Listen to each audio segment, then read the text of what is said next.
नाज़रीन इकराम, आज हम आपके सामने बयान करेंगे कि हज़रत मूसा अलैहिस्सलातु वस्सलाम का इंतकाल कैसे हुआ और जनाजे की नमाज किसने पढ़ाई।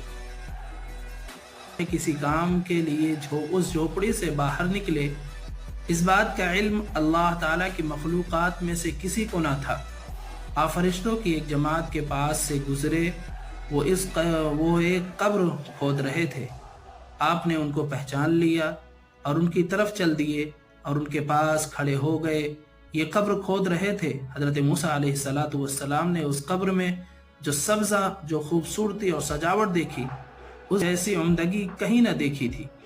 आपने फरिश्तों से पूछा, तुम लोग ये कब्र किसके लिए खोद रहे हो?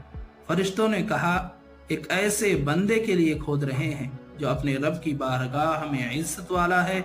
मूसा अलैहिस्सलातु वस्सलाम ने फरमाया कि वो बंदा अपने रब की तरफ से ऐसे